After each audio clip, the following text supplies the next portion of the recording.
Alright, what is up guys? Welcome back to another 5 metas every pro should know video. We're covering Mongolia today, which should be a fun one. We are going to focus on cities today, and then we're probably going to make this a two-parter. So next week I'm probably going to cover some landscape stuff, some car stuff, and some other stuff here. But this one's mainly going to be focused on cities, and I've divided it into 5 different kind of sets here, so 5 metas essentially. We're going to talk about Ulaanbaatar and surrounding areas. We're going to talk about the East Mongolia city, so everything east of Ulaanbaatar and like southeast I consider to be east. And then we got the South Desert Mongolian city, so everything in the Gobi Desert that goes down to the China border. Gen 4 town coverage, which is mostly to the west of Ulaanbaatar. I don't think there's any Gen 4 to the east. And then we got the Northern Mongolia cities, which is like Darkhan, Erdenet, that stuff that goes up to Buryatia in Russia. So yeah, 5 different metas today. It's going to be a little bit of a different video, but I think Mongolia is actually quite valuable in terms of guessing in, just because, you know, you can get a lot of points from guessing in such a large country, especially when it comes down to big multis. So yeah, would love to teach everybody a little bit of Mongolia. So let's just hop into it here. Hope you guys enjoyed the video. Alright, so our first and most basic meta, we're going to be talking about the ornate Gen 4 car. Yeah, I mean, pretty much just found in Ulaanbaatar and surrounding areas, so pretty much this area around this mountain as well, drives around in the ring. But by the car, you know, everybody knows this one is just the blue and white one. I think I've referred to it as like a cloud car before, but, you know, it's just blue and white patterned. Yeah, you get this one pretty much throughout. All should be September, October coverage pretty much. So yeah, just be on the lookout for that. Pretty easy one, and that's going to be meta number 1. Very quick and very fresh. Alright, meta number 2, we're going to be talking about the Eastern Mongolian cities. So these cities here, like southeast, I guess, and east of Ulaanbaatar here. Not to be confused with the desert ones that are down here. But the Eastern Mongolian cities, we'll start off with the Chinggis red strap. So this area here on the car, you're going to get these red straps holding down the tent. And this is pretty much in Chinggis, and then it goes all the way up to Bayan Uvu here. And you can see where, you know, where there's coverage here. It's pretty limited. So once you get down here, the car actually travels all the way up here. There's a little bit of missing coverage in the middle. But yeah, you'll see the red straps here as well, and then all the way up here on the Gen 3 car. So not sure if they intend to cover like the eastern part in Gen 4 eventually, because, you know, this is Gen 3 still. But yeah, anyway, you will get the red straps in these 3 cities. So if you see the red straps, always good to guess like just east of Ulaanbaatar, and you can get a good guess down because, you know, it's not the easiest east, I guess. And yeah, we'll move on to another meta here, which is the Choi Balsan concrete roads plus the southeast smokestack that is quite visible from most places in the town. So you will get a lot of these concrete style roads, similar to ones that you get in like northern Russia, I would say. So like just concrete blocks. The main road is just going to be a regular asphalt road. But the concrete roads are going to be anywhere throughout the town. You'll see it. And then you also get a little bit of dirt road coverage as well, or like dirt roads surrounding the concrete block roads. But the concrete block roads are usually a good meta for Choi Balsan, as you can see here. And as for the smokestack, you can see it in the southeast of town here, and it's going to be billowing smoke throughout the entire thing. Here's a much better view of it. But yeah, pretty distinct smokestack. It's the only one in the town, and only one that really is quite evident in most panos, I'd say, especially if you're playing no move. All right, and then we'll move on to the Baron Ert Orange Crane Smile Building. So, in the last location in the Finbar 2v2s that I just posted on Friday, I believe I was able to like basically pseudo 5k this just because I was able to see the building from all the way out here, wherever we were. We were like down here somewhere or something like that. But anyway, the building is going to be this building with the crane right next to it, currently under construction. And you can see it from pretty much everywhere in the town. This is quite far out. The POI is the Smile building, which is like here, I think. But yeah, you can see the crane from quite far out here. We're pretty far into the suburbs, and you can get a nice view of it as you move more downtown. But yeah, pretty evident orange crane here with the building under construction. You'll pretty much only get that one in Barun Urt. Yeah, it's a good meta for that city. All right, next we'll move on to the Kalkul Rolling Hills plus a giant sword. So you get a lot of these green rolling hills, but this sword is actually quite visible from most places in Kalkul. And, you know, you probably will get this just because this area here is pretty much going to be very, very green. So it is quite recognizable regardless, because it was taken in summer and you just have nice June coverage. But you can see the sword if you're looking hard enough in a lot of the panos here. Actually right here, of course. So you're going to be looking northwest if you're in the town. But yeah, very, very valuable one. And, I mean, you have potential for good points here because, you know, it's all the way in this eastern pocket here. Very rare, but definitely a very useful one. And then the last one is going to be Daraganga. And we have a northwestern hill in Daraganga, which you can see here. Pretty distinct, like, somewhat volcano-looking, I'd say. But, yeah, you can see it from most places in the town. And, definitely a very valuable one because, once again, another pretty far out city where not a lot of people are guessing, right near the Chinese border, so you can get a lot of points guessing that one. And that's going to conclude our Eastern Mongolian cities shown here. And yeah, definitely take a look at the JSON as well, because that can be very helpful in the long run. All right, we'll move on to the South Desert Mongolia cities here. So this is anything on these two roads, essentially. That go down to the Chinese border and then down to like the Gobi National Park area. Yeah, we'll start off in Sainshan, and Sainshan is going to have a dry ridge visible throughout the city. Pretty much the city is split into two parts, but like this northern part, if you look south, you will see like a little bit of hills, and then it goes down into the main city center here. And here's a nice view of us driving through the hills that get down to the main city center. Here's the main city to the south, and then to the north you see this pretty big ridge. But yeah, pretty visible from like the main road here. And downtown you will get this pretty clear pink Eiffel Tower. So if you do see the pink Eiffel Tower, you're in Sainshan. And also the light posts are mostly white colored, and there are a couple of other places with white colored light posts, but yeah, definitely do your research on that one. All right, next we move on to Zaiman Ud, and Zaiman Ud is actually this city on the border, quite recognizable as well. I would say this entire road is quite recognizable just because of the road angle and the car, because you are going to get this like white car throughout with no tent on it, essentially. But the sailboat style light posts are these here, and this is pretty much found on the main road in the city. And, you know, there's pretty much only two main roads that are covered here, but yeah, the sailboat one's very valuable because, you know, urban Mongolia, not the easiest, but dude, getting this guess here is huge potential for points. All right, Mandogovi next. We'll move on to the deep blue tent plus cloudy coverage. So you do get a little bit of the tent exposed here on the side. It's not your typical thing because you usually just see the gray top, but you can see the green tent on the left side here. And it is quite cloudy, of course, and quite overcast. And you'll see that throughout Mandogovi.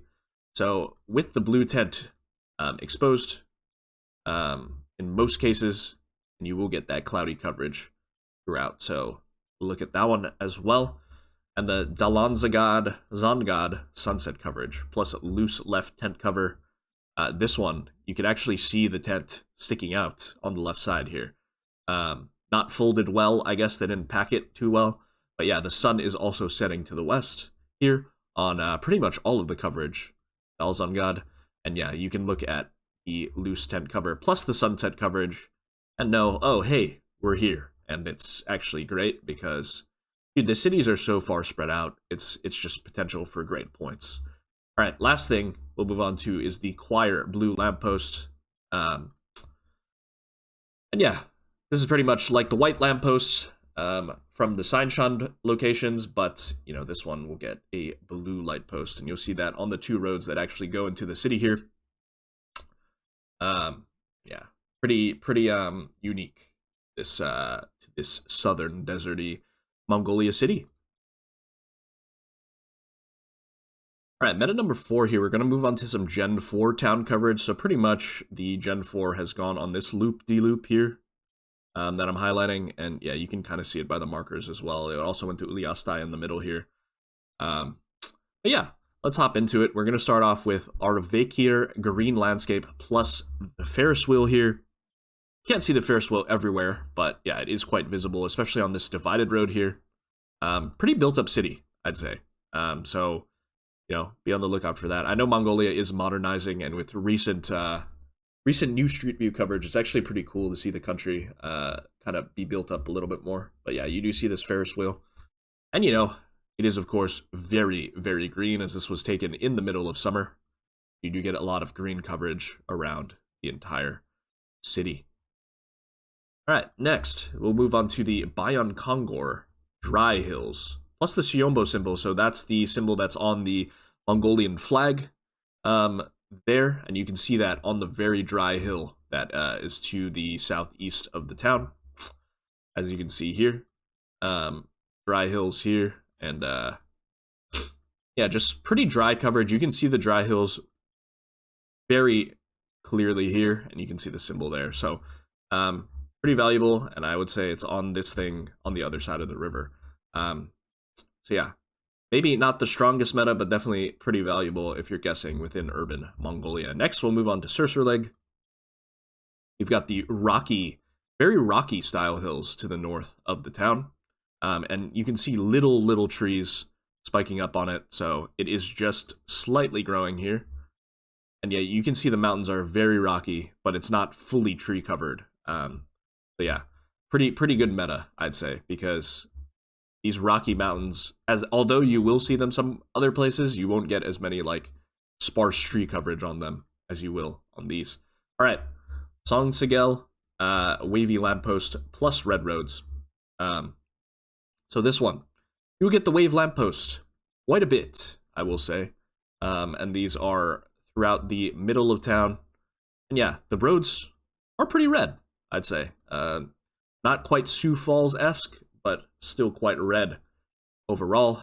And you can see that just because the soil color, I think, is seeping into the roads a little bit. But yeah, the wavy lampposts are definitely something that's quite valuable and quite easy to know for a nice little 5K. All right, Ulaanbaatar, which is another very cool city that's like kind of on a river, I guess. It's kind of interestingly mapped, but yeah, we do have large green surrounding hills throughout the entire city. You have the symbol again. But yeah, just large green hills around the entire city, pretty much enclosed there. And yeah, here's another one. Like, look how poorly mapped this is, man. Like, we should have a huge river here, but it's like, I don't know, really small. Anyway, a lot of green hills because it was taken in July. So right in the middle of summer, once again. All right, next, we move on to Altai. Altai, wet roads plus dark, distant southwest hills. So yeah, a lot of wet roads in Altai. Not super wet, but you can tell that there was some rainfall or something there. And you can see these hills pretty large in the distance to the south and west. Yeah, look how wet this road is, plus the hills here.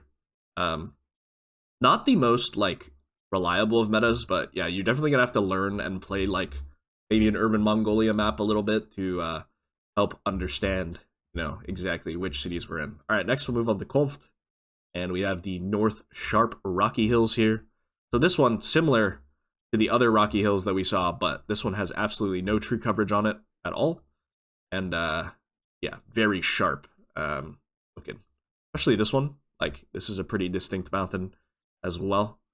So definitely something to look out for. And yeah, just a lot of apartment buildings popping up in Mongolia. All right, Olgi, here, close Rocky Mountains, plus the red-white radio tower that is somewhat visible. So we do have these close, really sharp Rocky Mountains, not as much as the other ones that we just saw, but or sorry, way more than the other ones that we just saw, like an actual mountain range here. Plus, we can see this red and white radio tower. Not the most reliable one because it's not really that visible from like everywhere, but you can kind of make it out here. It's pretty much the tallest red and white radio tower here. And next, we'll move into the last Gen 4 town that we're covering, and that's Ulaanbaatar here, which is going to have double lampposts, plus a little bit of big Southwest Mountains. So this is a nice shot of the big Southwest Mountains. But the double lamppost, as in like kind of mesh poles that you'll see in like areas near Mexico City, with those lampposts that I've covered before, but like it's like just a double lamppost, which is quite atypical and definitely valuable for getting Ulaanbaatar there. All right, last but not least, we're moving on to northern Mongolia cities. So the north, just pretty much this area, like kind of fringing into Buryatia, greenness area. We'll start off in Erdenet. So Erdenet is extremely overcast. And a lot of the north is known for being taken like when there was a lot of snow coverage in like March. But this one is extremely overcast, just completely gray skies. So very valuable because it's just going to be gray skied throughout all of Erdenet in that Gen 3 coverage. Darkon, as you guys might know, has a lot of snow coverage. So a lot of Gen 3 snow coverage in the middle of March here. Look at all of this snow. It's just absolutely dumping. You won't see that same thing in Erdenet, but you will see a lot of snow in Darkon. So yeah, if you see snow like this, and you're pretty sure it's pretty easy to go Darkon there. Sukbatar has also completely overcast coverage as well. A little bit of a different vibe, though. You can actually make out shapes of the clouds, as opposed to the Erdenet ones. And yeah, you'll see that one throughout as well. I mean, this isn't the easiest location because, you know, pretty hard to understand where to go. We got some Rodneys here. But anyway, we move on to Ulaanbaatar, which is right to the east. I guess they covered these on the same day. It's slightly cloudy, but not like, you can see the sun peeking through a little bit. This one, maybe not the most valuable, but once you learn the coverage, I guess it is useful at the end of the day. And we'll move on to Marun. So Marun is going to have a northern ridge plus muddy unpaved roads plus dark cloudy skies. So like, also this one's overcast. But yeah, the entire city pretty much is just going to be on dirt roads. And you can see that ridge there to the north. Pretty clear on this map as well. But yeah, just all muddy roads. Doesn't look like much of it is paved. Is this main road paved, actually? It is. But whenever you're in this main road is paved, but whenever you go into the suburbs a little bit, it is quite muddy, just because it has rained quite a lot. And the last one that we're talking about for northern cities is going to be Hotkal, and it's going to have a very late fall coverage, as you guys can see here. Look how orange these leaves are on the trees. But we've also got the lake surrounding here. Yeah, more orange tree forest here. And we've also got the lake, and this is where they hold the Ice Festival every year. I don't know if you've guys seen clips of it, but the Mongolian Ice Festival, pretty cool, and a great one to end off on in terms of cities. Look at that late autumn coverage there. But yeah, that's going to be our 5 metas. Hopefully you guys enjoyed the video. Alright guys, that's going to be part 1 of our Mongolia 5 metas every pro should know series. You're going to have to wait next Sunday for part 2 here, which I'll cover more about landscapes and other stuff like that, but hopefully you guys enjoyed guessing in urban Mongolia, and hopefully you guys get some practice in there, because I think it's a very valuable country, although it doesn't come up that much, and potential to get a lot of points. So yeah, hopefully you guys enjoyed. Don't forget to like, comment, and subscribe, and I'll see you guys next Sunday for another 5 metas every pro should know video. Peace.